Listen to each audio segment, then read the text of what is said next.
and I don't have to waste time thinking about it. Because I know this is the road I'm supposed to be on. Think about it. You're on 85 going to Durham. There's a whole heap of exits. Coming out of Burlington, you can get off at 87 and go to Pittsburgh, Graham. You can get off at 54 and go to Chapel Hill. You can go down to 119, get off, turn left and go to Yanceyville or wherever, out to Sister Judy's house. You can turn right on Buckhorn Road and go all the way back, loop around and get lost in the woods going back towards 54. You can get off down there in Eflin. But if you know this is the road that you're supposed to be on, your mind don't even consider those other options.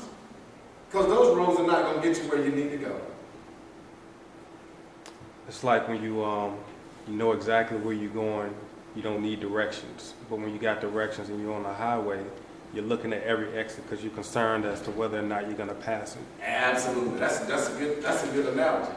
So when you got directions, you're looking at all these other exits as possibilities because you don't know exactly which one. But now when you got GPS, it tells you. Sometimes it can get you messed up too. Yeah, GPS can get you messed up too. That or right. But what about God's GPS? It's always. Always right. Always right. You know, what Brother Tadeo had said, that is so true. Because when you know where you're going. Because a lot of times people say, what's the name of that street? I don't know the name of the street, but I just know how to get there. Right, that's right. And when you follow a map of directions and the street don't have a name on it, isn't that so frustrating? Yeah, because you got to slow down. Huh? You got to drive real slow because you don't want to pass it. Right. That's right. So here, Paul just gives them the directions and he says you're on the right road, and he tells about the different people, because when you're talking about a spiritual walk, you want to have examples. So then Paul starts to bring in people who can also assure them that they're on the right road. You got Epaphras, you got Timothy, and he talks, and let's talk about the big ones, Jesus Christ and God. He starts out with the heavy hitters, and then he breaks it down to the people that are on our level. He says that, with all of this backing, with all of your love walk, your faithfulness, we're praying that you be strengthened and that your knowledge of God increases. But it's so funny that in this letter it says, the exposition is saying that Paul is trying to assure them that Jesus is all they need, and he never mentions that negative road. He never says anything about these other teachers. He just saying, man, stay with what you know is working. And if Jesus, I'm going to ask you a question. If Jesus really is effective, why would we even consider anything else?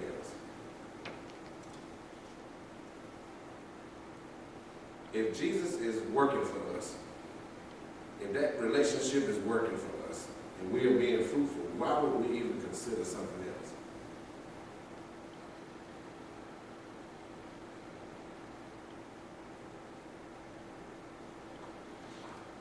Not to say that there are things that we can learn from other religions, because I think there's a lot we can learn from other religions, due to the fact that what we have now as Christianity is a hybrid of the original Christianity.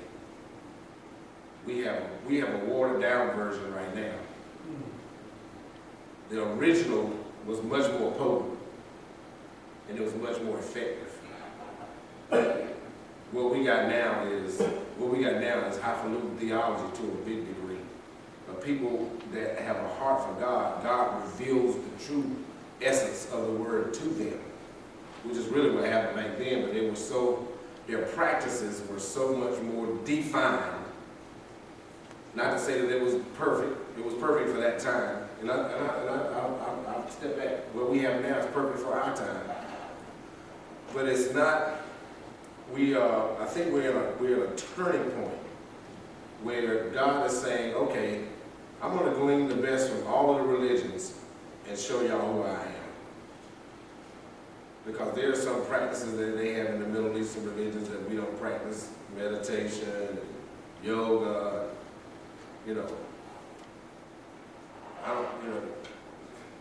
Some of it's good, some of it's not. And it really depends on the person. But when you find your fruitful spot, nobody should come and tell you, well, I don't think what you're doing is right. And you bear fruit, and here they come with an empty basket. But they're going to tell you what you're doing ain't right. Their basket ain't got nothing in it. Your basket full. But they're going to tell you what you're doing is not right. Jesus said you can tell the truth by the fruit that it bears. Your basket empty. You talking to the wrong tree. You need to do like a tree and leave. When you have, God gives us all unique gifts, and your certain gift may require you to do certain things. You know, I have to speak and sing, so there's certain things I have to do for my voice.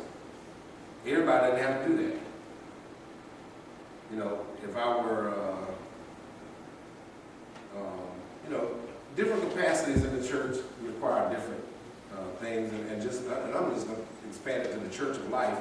Different things require different responsibilities, and in that, we have to learn all that we can learn from every direction that God sends it. If God sends a Muslim your way, don't let Muhammad and Jesus separate y'all, because that wasn't their intent. They wanted mankind to become as one.